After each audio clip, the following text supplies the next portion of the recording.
Recovery is possible. Recovery is possible. Recovery is possible. Recovery is possible. Recovery is possible.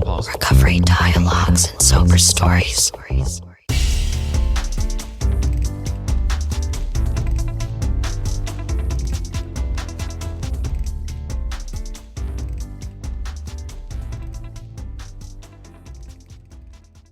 Hello, everyone, and welcome back to Recovery Dialogues and Sober Stories. I'm your host, Antonio Matta. Today, we're continuing our preseason bonus series by revisiting one of our most impactful conversations from Season 2, exploring substance use disorders in the LGBTQIA community, intersectionality, challenges, and resilience.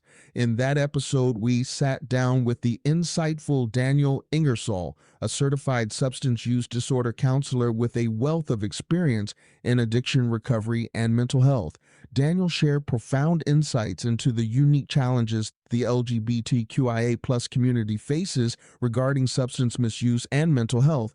Today, we'll dive even deeper into those critical topics, highlighting key moments from our conversation and exploring new perspectives. So let's get started.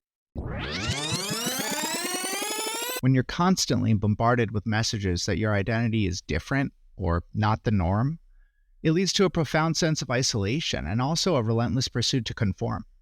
These pressures are exhausting, and they often lead to higher stress levels, which, in turn, leads more people in this community to use substances as a way to cope. Discrimination, or what's known as minority stress, is tough. It's something that a lot of LGBTQIA+ people deal with, and, sadly, it's linked to higher rates of substance use.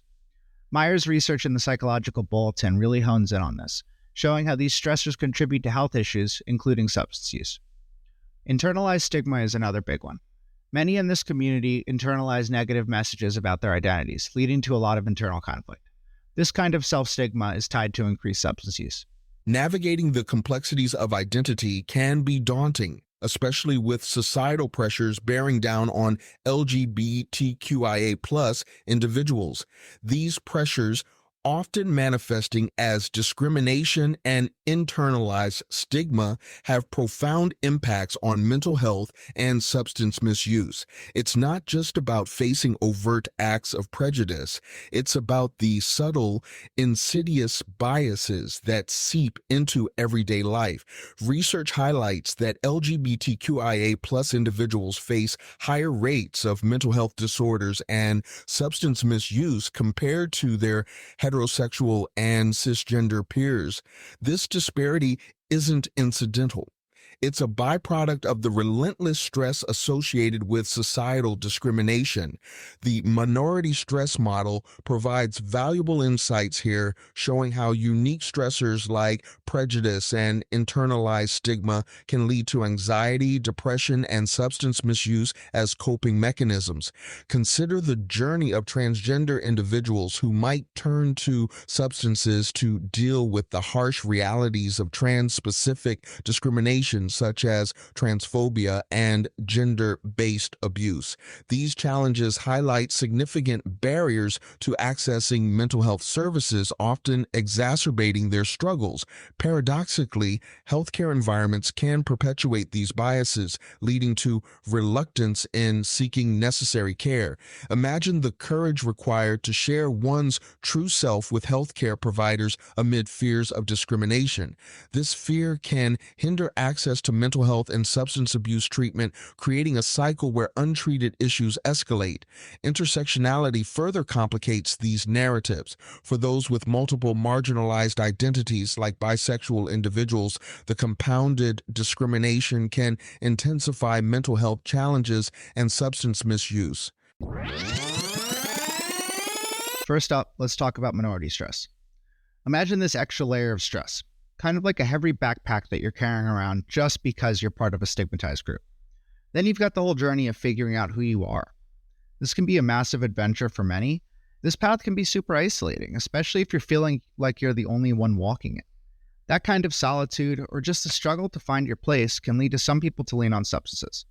It's like they're seeking a bbit of comfort, or maybe a way to feel connected. The journey through minority stress, identity formation, and dual diagnosis in LGBTQIA plus communities is a poignant and vital area of exploration. It sheds light on the profound impact of societal stigma and discrimination on individual well-being. Minority stress theory helps us understand the unique challenges faced by LGBTQIA plus individuals who often grapple with discrimination, victimization, and internalized stigma. These stressors can lead to significant mental health challenges and substance use disorders. As we delve deeper, it's clear how these pressures can affect identity development. Navigating one's sexual or gender identity in a society that often marginalizes these identities can be a source of heightened anxiety and internal conflict. This struggle is especially intense during life transitions like entering college or the workforce, where the decision to disclose one's identity can be fraught with stress. The cumulative effect of these challenges can hinder healthy identity development, leading to feelings of isolation and exacerbating mental health issues. Moreover, the link between minority stress and mental health is further complicated by substance use disorders. Research shows that high levels of minority stress can push individuals toward substance use as a way to cope with their distress. This pattern is particularly evident among sexual minority youth who face higher rates of substance use and mental health issues compared to their heterosexual peers. Unfortunately, the stigma surrounding both mental health and substance use can deter individuals from seeking help, perpetuating a cycle of distress. Also, considering the high rates of co-occurring mental health disorders in this community, it's important to have an integrated treatment approach. This means not just treating the substance use issue, but also addressing any accompanying mental health challenges like anxiety, depression, or trauma. This integrated approach ensures that all aspects of a person's well-being are being cared for. Creating effective integrated treatment models for co-occurring mental health and substance use disorders in LGBTQIA plus populations is not just a clinical necessity. It's a compassionate call to action. These models must be multifaceted, addressing the unique challenges faced by this vibrant community. Recent research underscores the importance of integrated treatment, where care for both mental health and substance use disorders is provided simultaneously by the same provider.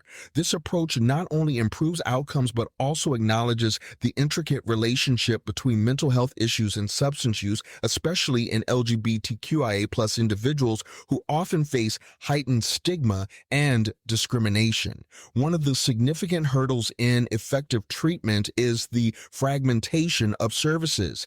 When mental health and substance use treatments are delivered separately, individuals can find themselves lost in a maze of inadequate care.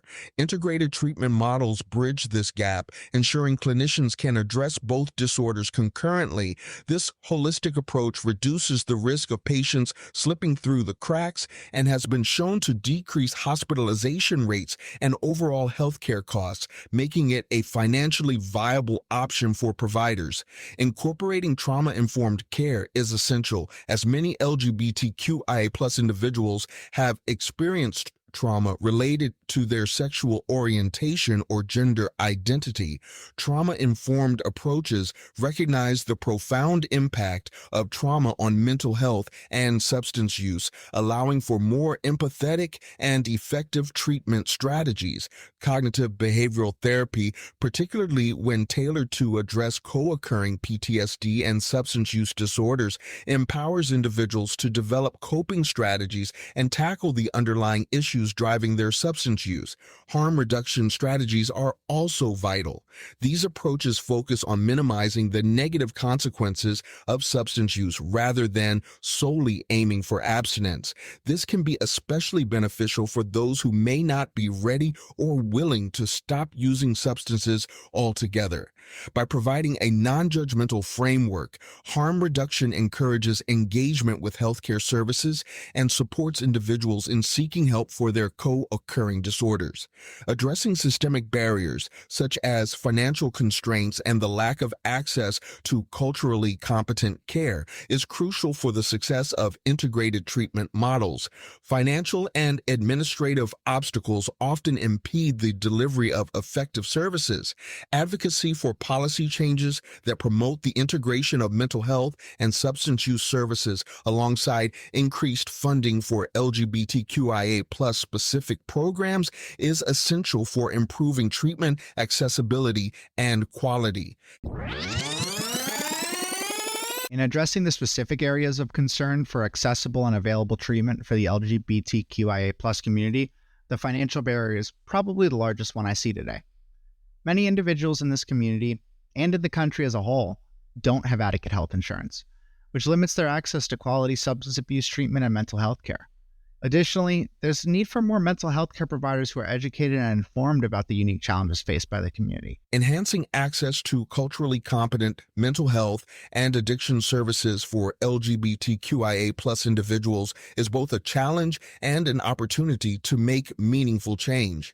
By addressing systemic barriers, enhancing provider training, and leveraging technology, we can create a more inclusive healthcare environment for this vibrant community. First and foremost, enhancing the cultural competency of healthcare providers is crucial. Training programs should educate professionals about the unique mental health and addiction challenges faced by LGBTQIA+ individuals. This includes understanding the minority stress model, which highlights the increased stress due to stigma and discrimination. It's about creating a supportive environment where LGBTQIA+ patients feel seen and understood. Knowing the evolving terminology and resources helps providers communicate effectively and empathetically. Integrating digital mental health interventions is another powerful way to improve access to care, especially in underserved areas. Digital platforms can offer tailored content that resonates with LGBTQIA+ identities, fostering a sense of community. These interventions are a vital bridge to traditional mental health services, particularly for youth and those in rural settings where in-person care may be limited. Telehealth services provide flexibility and anonymity, proving effective in reaching marginalized populations. Addressing systemic barriers within healthcare systems is essential. This includes enforcing regulations that prohibit discrimination and establishing effective complaint mechanisms. Improving data collection methods to capture sexual orientation and gender identity information can help tailor services to meet the needs of LGBTQIA+ populations better.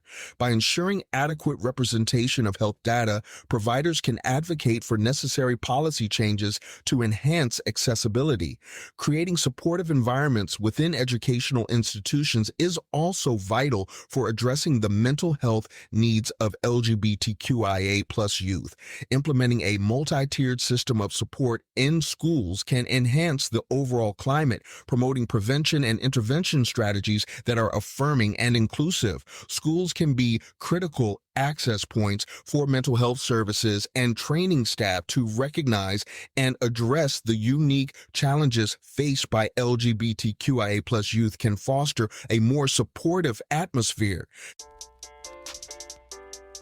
Well, that wraps up this rewind and deep dive into the intersectionality, challenges, and resilience of the LGBTQIA+ community in relation to mental health and addiction issues. I hope you found our exploration enlightening and empowering. As we gear up for Season 3, we're running an ongoing GoFundMe campaign, link in the episode description, to help us launch an impactful new season. Even a contribution of just $1 can make a significant difference. If you're passionate about supporting our mission and want to take it to the next level, we're also seeking sponsorship partners. At Recovery Dialogues and Sober Stories, we believe that the recovery process is about an individual reaching their fullest potential by making positive, deliberate life changes that impact the quality of their existence. It interlocks a person's self-directed choices with causation of and correlation to mental wellness and a fulfilled, empowered, self-directed well-being. If you found value in this episode, please like, download, share, or leave a comment. Your engagement helps spread the dialogue on mental health and addiction recovery to more people who might need it. Stay tuned for more bonus content leading up to the premiere of Season 3. Until then, remember that every step you take toward wellness is a significant achievement. Take care, and we'll see you next time.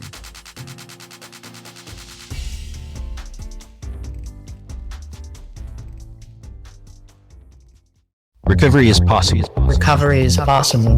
Recovering is possible. Recovery is possible. Recovery is possible. Recovery dialogues and sober stories.